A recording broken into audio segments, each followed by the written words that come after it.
kind of goes hand in hand with like the funny fat friend thing that we see across everything. It's like, if I was funny, if I made you feel comfortable, if I, gave you a hug, if I was warm, if I was inviting, then that would allow for you to not be afraid of me.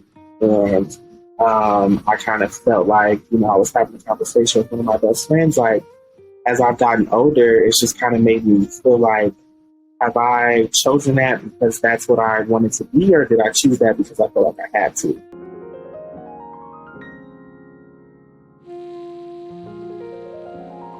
Welcome to the Kamerie Gibson Show, where we talk about transforming our pain into power.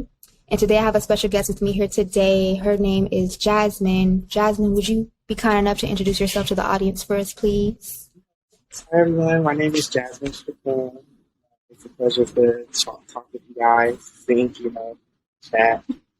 Yeah, and Jasmine, what do you currently do for your line of work? Oh, yeah. Okay, so I am currently a content curator for Facebook, or Meta. It's most popularly known as Facebook, but it recently changed to Meta.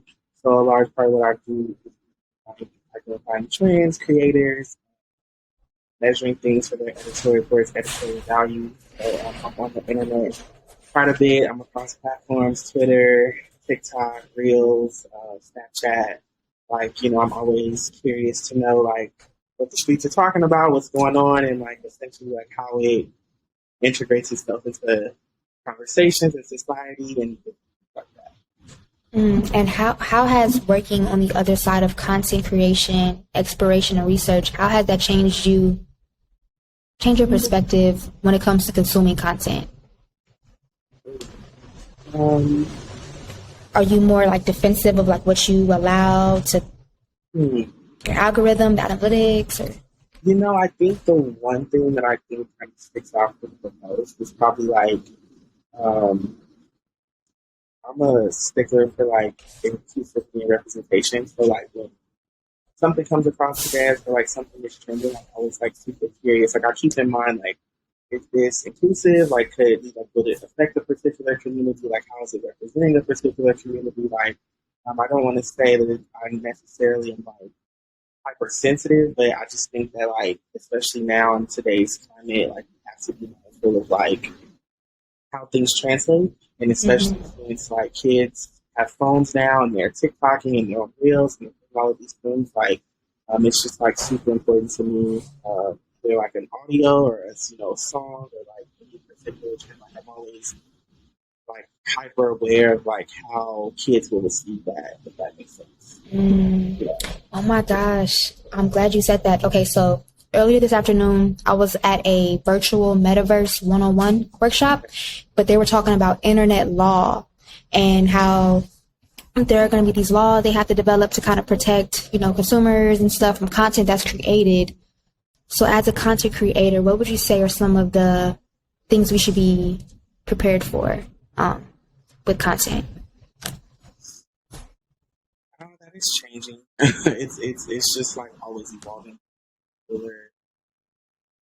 I guess one thing to be prepared for, to keep in mind, to go with the times.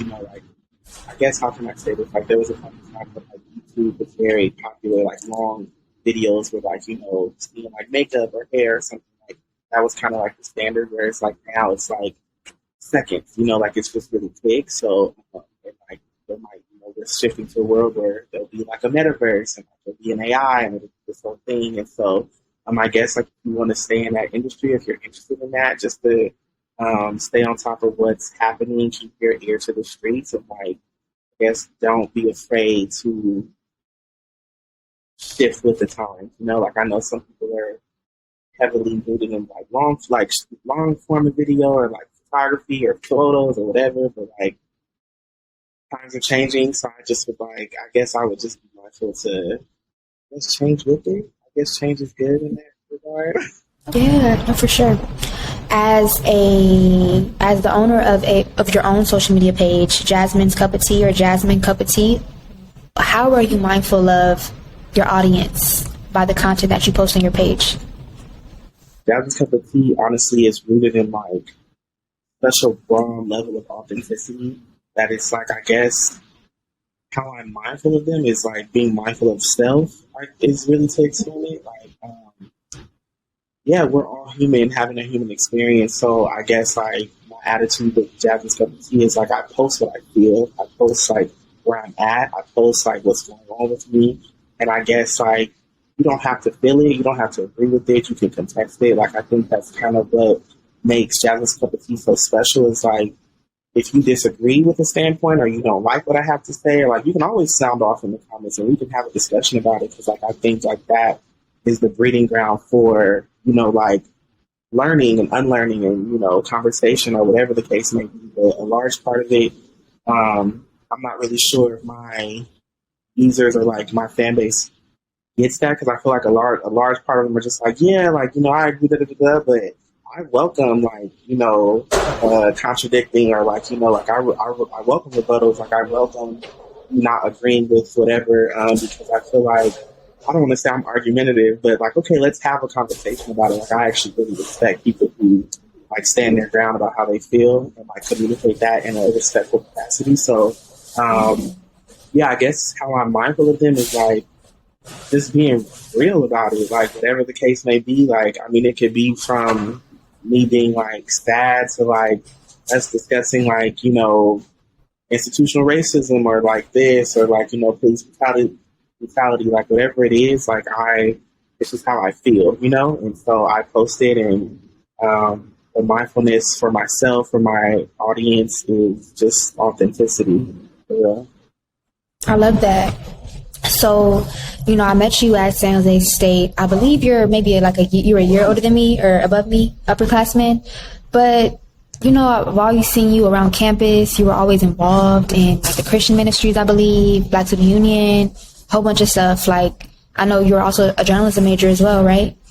Yeah, so I was as well. I hated that department. It wasn't enough of us there. but yeah, like, what was your experience like going to San Jose State? Ooh.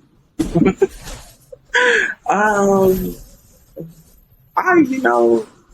okay, let me be honest, because let me keep it like that perspective. I now looking back on it, I loved my experience, I guess, because I got to experience it. I wish that I would have made the push to go to an HBCU. I wish that I would have and I know people talk about the loans, the money, the this, the out of state costs, whatever the case may be.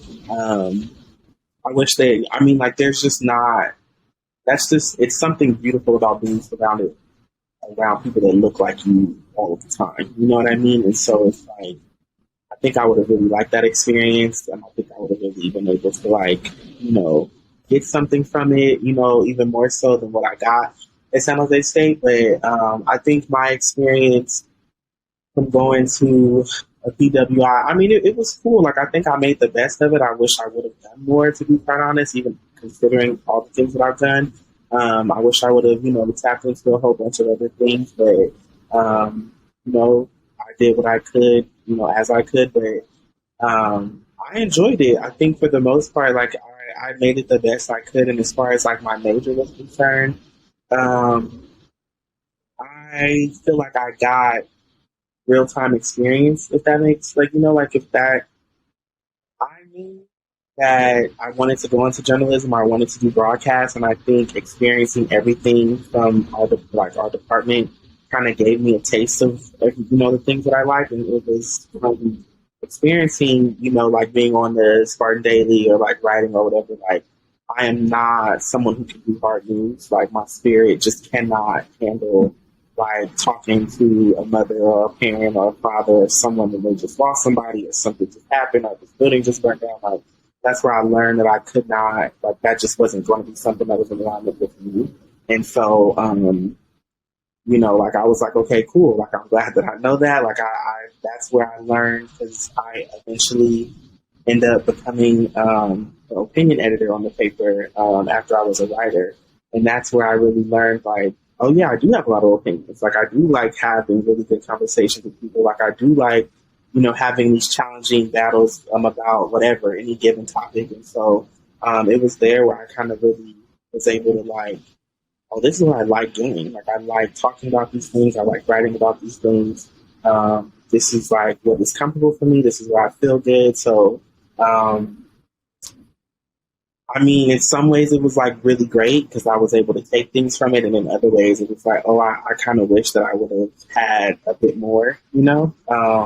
But for the most part, you know, they gave me what they gave me some good nuggets and I've been able to run with them. So I'm grateful.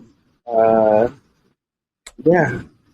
No, I'm glad you were honest about that because I'm sure a lot of people feel like that. And I will say that was the best decision I could have made in my life was to transfer to an HBCU. Like, I was only there on campus for like maybe a semester and a half because the pandemic. So I wasn't even there physically. But man, the support I got since graduation from peers who I never even met in Texas, you know, just because of that, we're all Tigers. You know, Texas Southern University is where I went, in Third Ward, Houston, which is where Beyonce is from, Third Ward. But man, like, Jasmine, it's like a just complete different type of culture. Like, even alumni, like, ain't no Spartans hitting me up. Ain't no Spartans, you know, it's just different. So I'm glad you talked about that. But what would you say have been some of the challenges you faced as a writer, being in journalism? I guess what I feel as a writer, I feel like, I mean, to be honest with you, like, I haven't really dabbled as much as I feel like I should have or I could have in writing after I graduated. But I guess, like, even on the paper in college, or just, like, I just remember, like,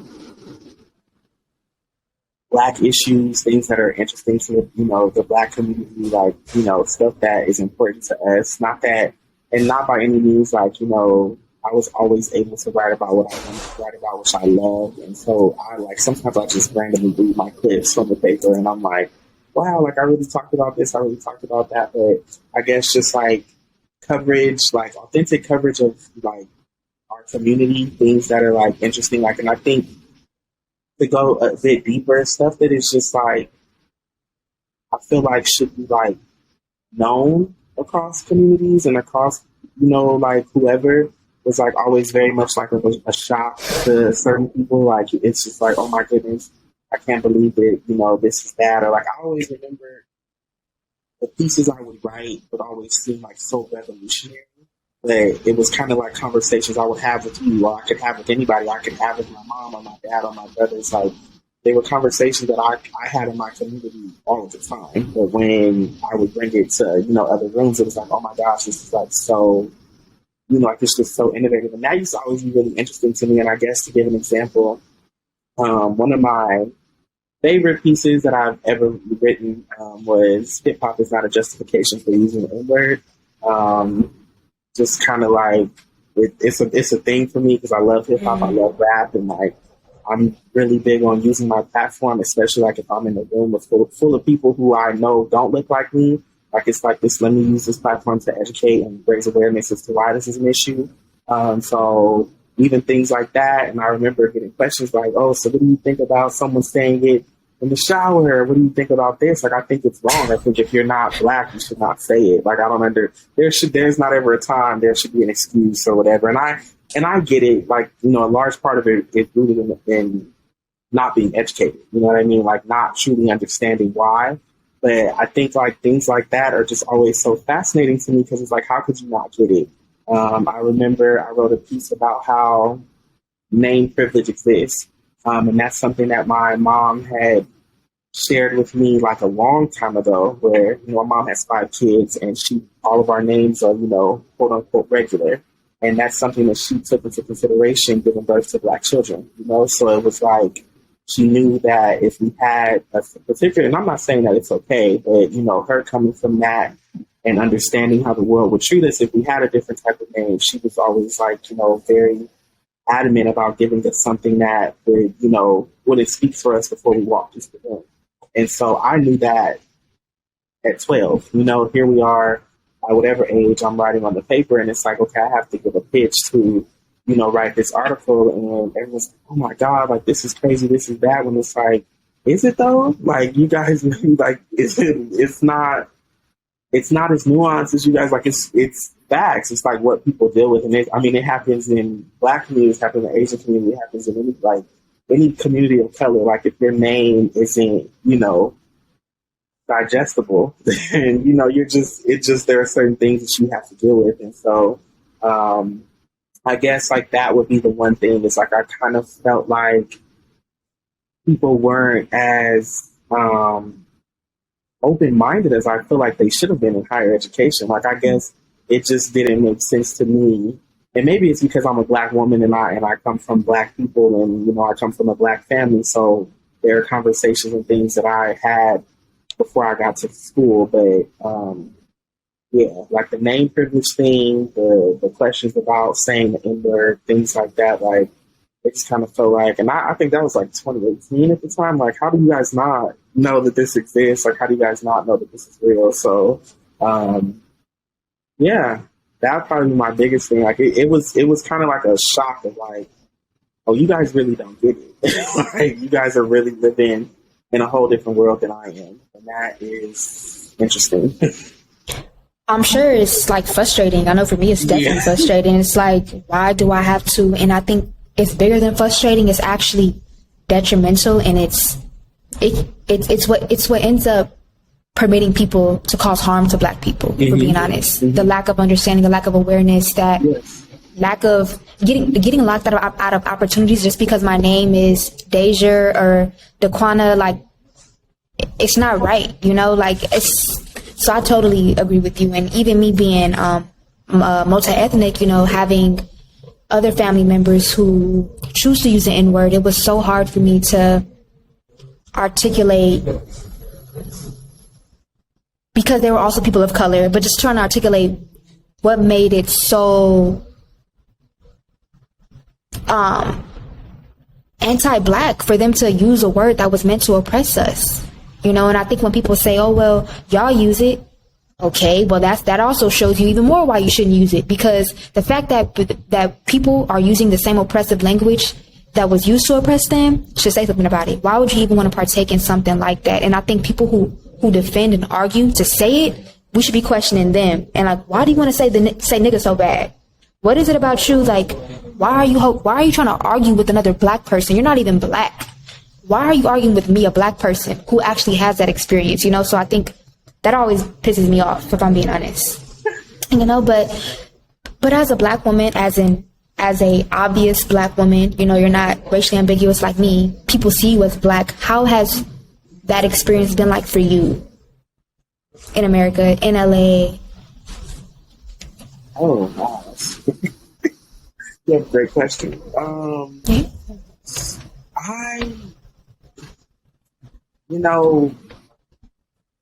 That's a tough question for me because I'm a plus size black woman, so I feel like my size has always been synonymous with my race, in the sense that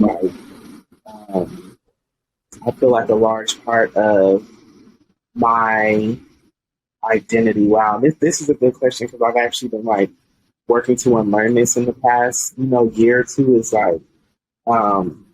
not even really feeling like I knew who I was, or not even really feeling like my personality was my own because of society's treatment and interaction with me as being a fat black woman. Everyone's scared. Everyone is intimidated. Everyone is. It just feels very much like raw.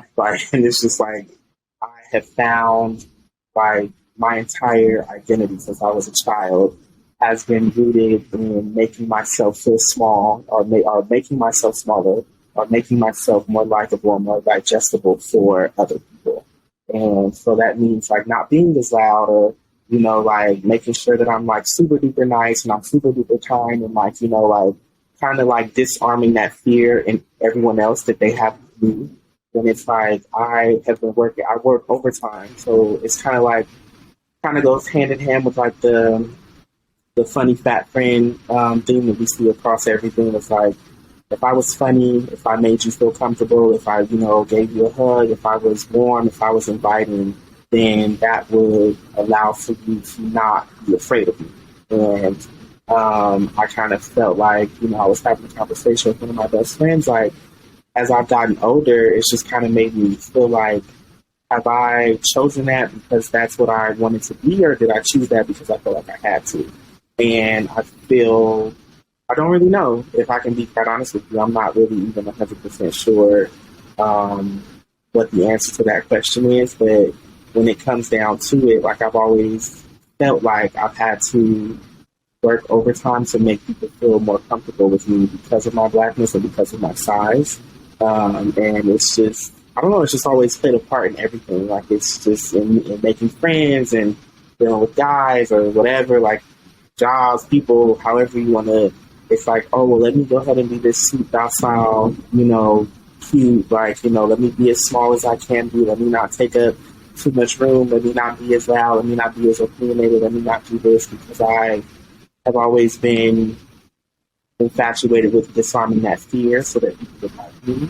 And that has been something really tough to unlearn, if I could be honest, because it's like, then who am I? Like, then, like, what? Am I really even funny? Am I even really that person that people speak like is warm and kind and has this good energy? Like, where did that come from? Like, I don't even know if it's authentic to me or if it's because I felt like I've always had to. And so I feel like, so to answer your question, like, I feel like that's just been a synonymous thing. Like, my blackness and my size has always been the two things that people have always pointed out. Because, like, I'm tall, like, I'm dark skinned, like, I'm just, like, yeah, when I walk into a room, I'm in a room. So it's just you're like, social, like, like, you're just whole thing. And so it really breaks my heart, if I could be honest, because it's like, at 26, like, I'm finding myself. Like, I don't even know who I am for real, because I've always seen like the Raven Simones and the Nikki Parkers and and the Raven Goodwins and the this, that, and the third. And so, like, even to that point, it was like, yeah, if I was mad funny, like, if I knew they probably weren't going to like me like this or like me like that, but if I made you laugh, if I did this, like, maybe I'd get invited to the party, maybe I could do this, maybe I could do that. And so, and that has been consistent across, Black audiences, white audiences, it doesn't matter, like, very much. Let me be as cool as I can be, and let me be as small as I can be so that you'll like me, so I'm able to exist in this space. And now, as a 26-year-old woman, I can see how that's always taken from me, because I've always had to do the work to overcompensate to make other people feel comfortable versus focusing on my own comfortability.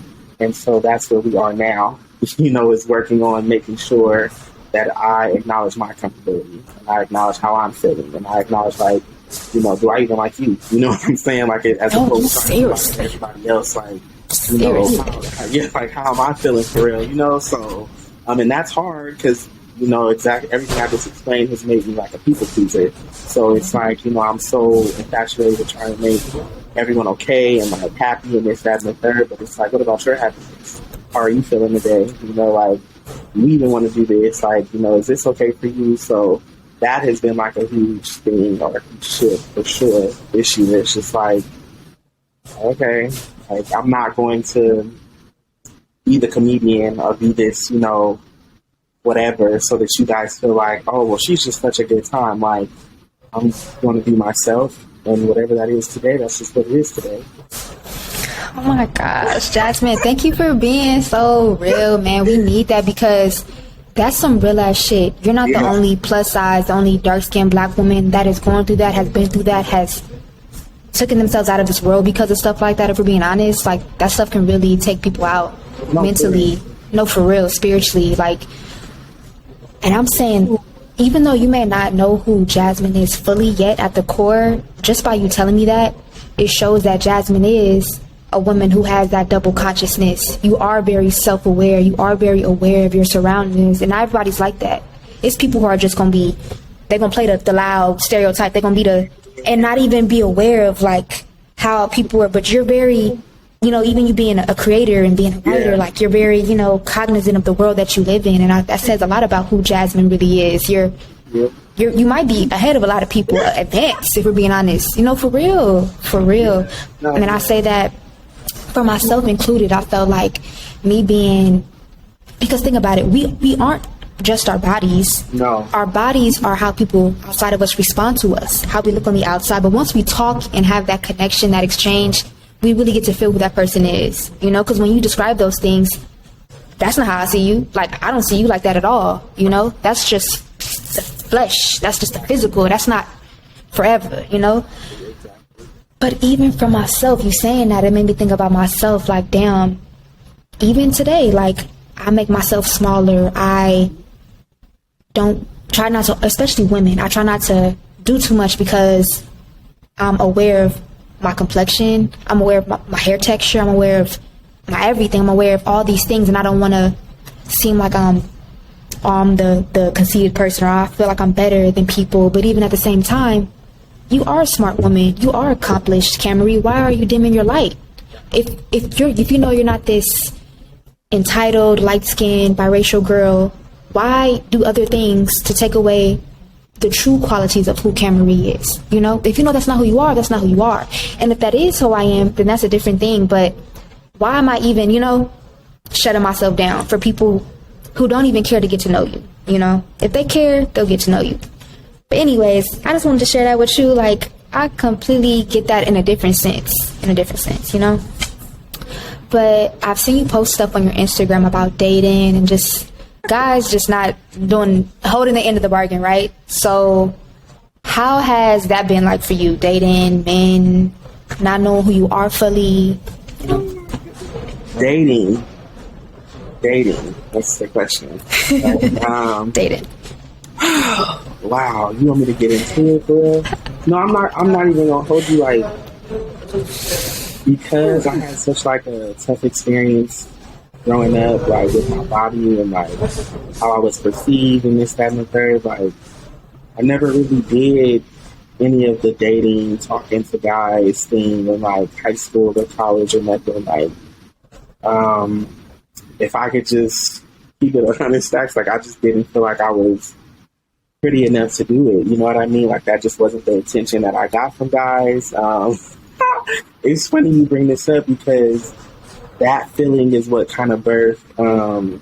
I have a clothing line called Homegirl Earl because I kind of had. Oh God, I've seen the Homegirl. Yeah, exactly. I've seen it. I've seen it. I felt like I've always been like the perfect homegirl. You know, I'm like someone that they show love to, they give mad respect to, but like that's just it. Like, it never is. You know, there's nothing more than that. Like, I'm never, you know, the girl that they want to date, the girl that they pursue, the girl that they want to be in a relationship with.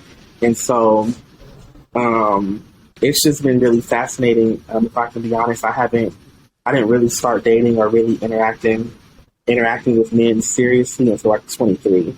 And that was just because I just didn't feel like I had it or I could, or that was my experience, you know, in college or whatever. So it was kind of, I graduated, I came home, and like, you know, we've done the dating app again, we've done this, we've done that, you know, we swipe here, we swipe there, and so it's just kind of been like, okay, like, let's try this, you know. And so I'll say, like, even to that point, like, as a fat black woman, my experience has been, and I've heard, you know, with other plus size women too, fat black women too, whatever you choose to, you're always good enough to lay down with, but never good enough to be pursued. And so it's just kind of like, okay.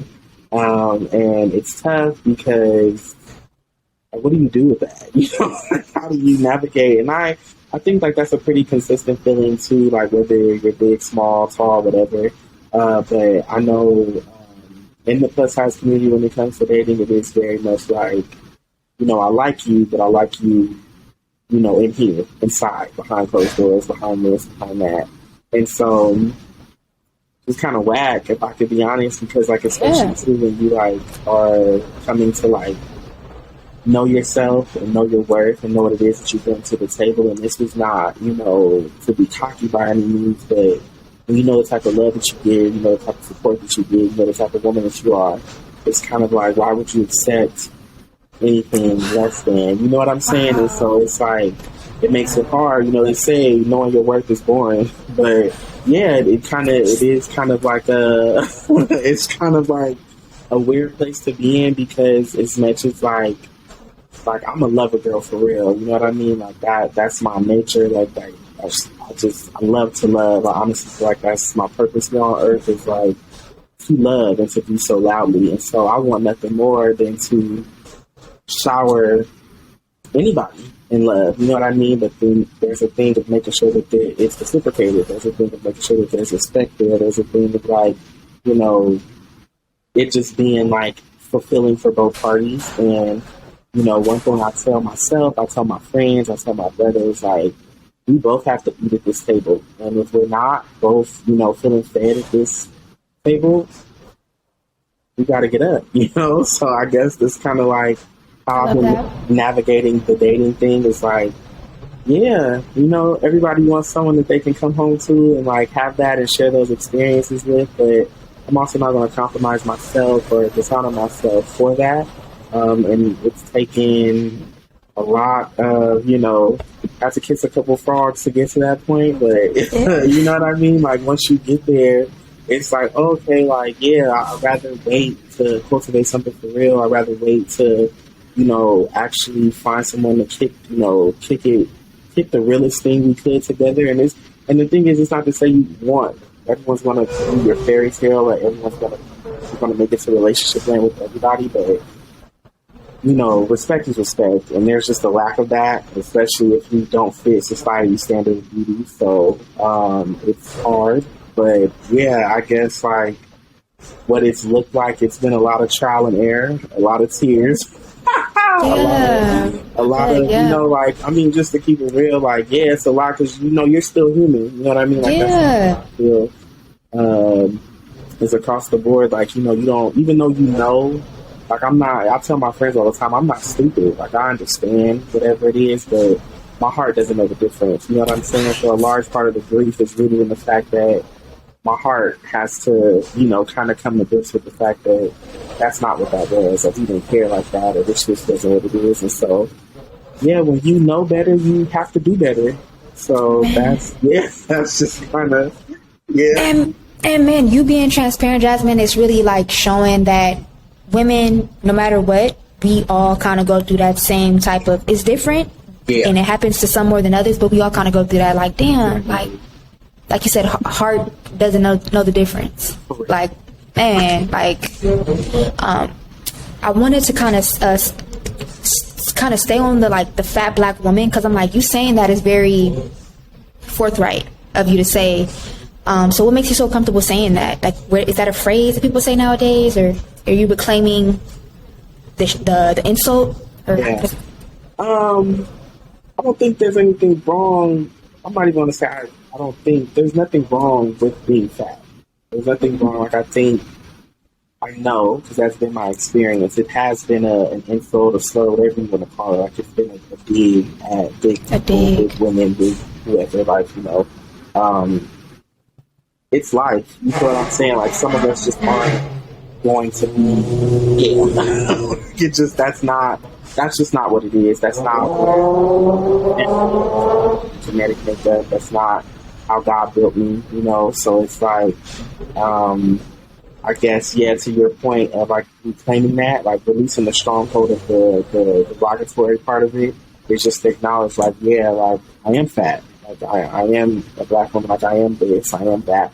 Because there's nothing wrong with it. You know what I mean? And like, I feel like that has been one of the things, you know, our society has, you know, because everyone, you're supposed to look like this cookie cutter way. And I mean, we see it now, you know, with like the likes of Lizzo or whatever, whoever, like, you know, it's just like, oh, well, look at her, or look at this, and she's promoting this, and she's promoting that. Like, some, like, fat people can be healthy too. Like, I think a large part of it is ignorance. Like, I think it's like actually rooted in the fact that people are unaware and uneducated. Like, no, fat people are healthy as well. And that's another thing. A lot of you guys are not doctors. So for you to say that to the physical, for you to see my physical body and make a determination on whether or not I am or am not healthy, I do or do not do something, I think it's kind of crazy. So I guess, yeah, to take the power back, to kind of just live in what my truth is like, Yeah, I am fat because I mean, it's as it goes with society, strangers, whoever. You know, a lot of fat people experience that same type of bullying in the medical industry with doctors. Where it's like, you know, I can come and say that I have an ailment about X, Y, or Z, but it's immediately dubbed to be rooted in my weight. Well, if you weren't carrying so much weight, if you weren't this size, if you weren't this, if you weren't obese, then you wouldn't have X problem.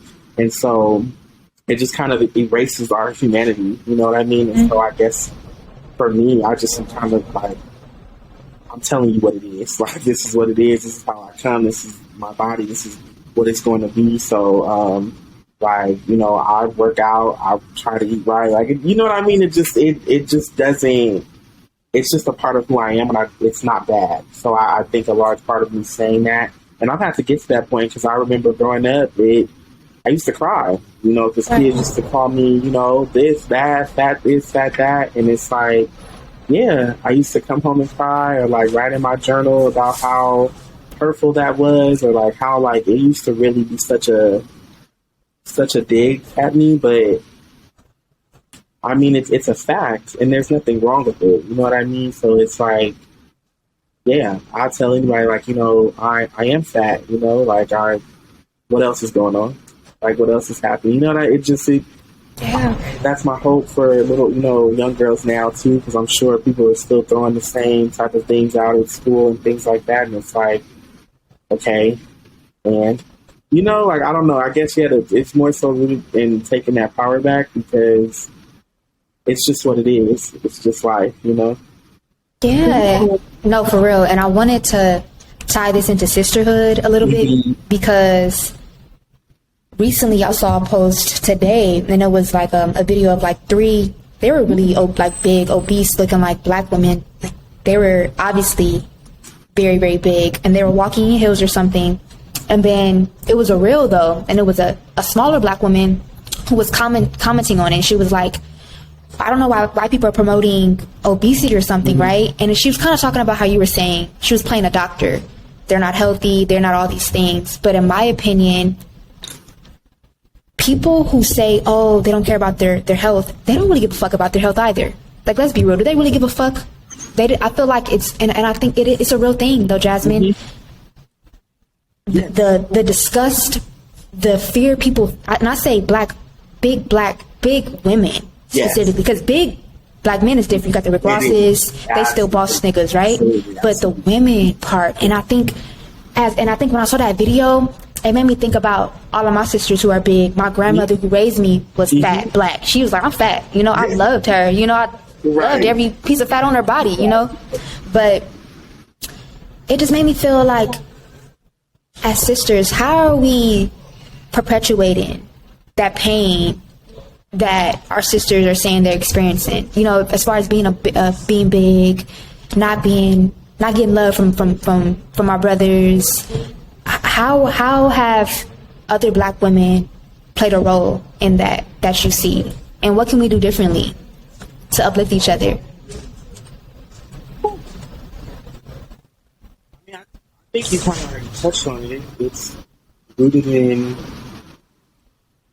in other women who might fit the standard also participating in the bullying nature of things. Yeah, bully. So it's bullying. It is, you know. It is bullying. I feel like it would, you know, and people don't want to, people don't like to do that, but where things would change, where things would be different is if, you know, that woman who was talking about the three bigger women just didn't do that. Or if, you know, she... Yeah, just don't do it. Yeah, like, you know what I mean? Like, or if she heard somebody else saying something about that, she kind of stood up and said, like, hey, stop. You know, or that's not okay, or this, that, and the third. Like, I think as sisters, as, you know, women, what we can do is, like, stop it when we see it. You know what I mean? Like, I hate to be corny, but, like, if you see something, if you hear something, say something.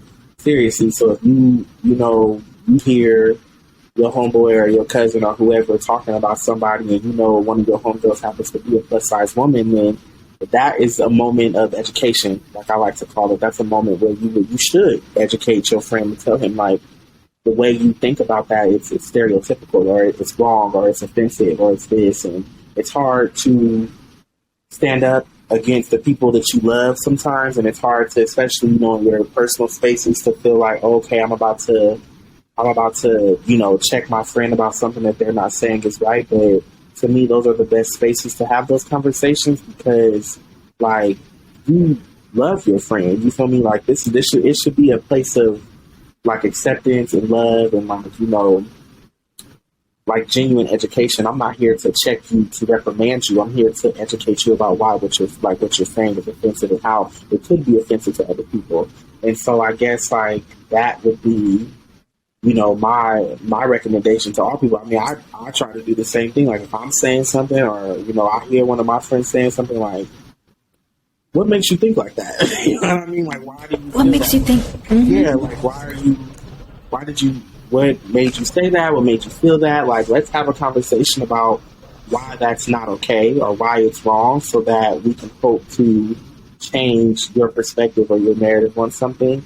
The thing is, a lot of people don't want to do that, and it kind of just continues to perpetuate this stereotype, this narrative that just continues and continues and continues. But I think if you are really good friends with people or you love somebody or y'all are, you guys have a certain friendship or a certain level of whatever, you should feel emboldened to tell your friend in a respectful capacity, like that is wrong, that is offensive, that is not something that you should say or do, or, it plays into this and it's harmful and it can be hurtful and like, no disrespect, but your sister, like, ain't she, you know what I mean? Like, let's get serious for real. So, I think that would be the easiest way to cut a lot of this stuff down, especially with men too. Like if men check their friends when they heard harmful conversation or harmful language about whatever, or just things that were odd or weird, or you hear your homie talking about how he's going to do X, Y, or Z, and it just sounds like, no, you should check him. Like, I think that's where we have that conversation and we say, yo, bro, that does not sound healthy. Like, that sounds wrong. And so, I'm not saying that people don't do it, but I think like that would be the starting ground to seeing change and changing the narratives that we see in place in our society for real. I love that. I really, really do. And I would just want to say, like, you telling me that, it really made me think about just a whole bunch of stuff. Like, the grass is not greener on the other side. Like, I know for me growing up, while you were writing your diary, I was throwing up my food. I've been on a diet since I was probably 12 or 11. I was always conscious, and I was small, but I'm saying, like, that shit is real. Like, all sizes, just women having a, we're valued based on how we look. So that's why we put so much value and effort into it. Like, even today, I'm small, but I struggle with vitamin deficiencies in my body, that make it, I be weak, I be fatigued. So I think when we act out of ignorance and like try to like shame people for stuff like that, we're doing the opposite of what we think we were trying to do. And for our skinny, for our bigger sisters, like, we just got to do better. And I want us to take accountability, because that really bothered me. I'm like I always go back to, what if they kill themselves? What if they hurt themselves? Y'all don't give a fuck about them. Y'all don't. I don't care what y'all say. Y'all don't care. But we will. We need to start caring. Last question for you, though, Jasmine, because you've been such a sweet, giving guest. What would you tell the younger Jasmine? What would you tell her to do instead? What I would tell younger Jasmine? Oh my goodness. I would tell her to not live in fear so much. I would tell her right now is to stop living in fear and to enjoy her life and to live. Like, not just exist, not just be here for everyone else, but to be present for herself. I would tell her to be still. I would want her to stop letting fear lead her life in every capacity, like in every way. Because a large part of what I feel like I'm learning now is rooted in the fact that I just was fearful of so much. And it took for me to get to about 24, 25 to recognize that I had not done this or I had not done that or I started this later. All because of fear, all because I was afraid of what people thought of me or what, like what if I didn't make it? Like what if I didn't fail? Like what if I failed? What if I wasn't successful? And the trade off just isn't worth it. So I would tell her to jump. I would tell her to jump. I would tell her to do it. I would tell her anything that she wanted to do, anything that was on her heart to do, was to do it and to not let fear be in the driving seat of the car that is her life. Like, for real. Like, just go. Just do it. Don't worry about failing. Don't worry about if this person thinks this. Don't worry about anything. Like, do it.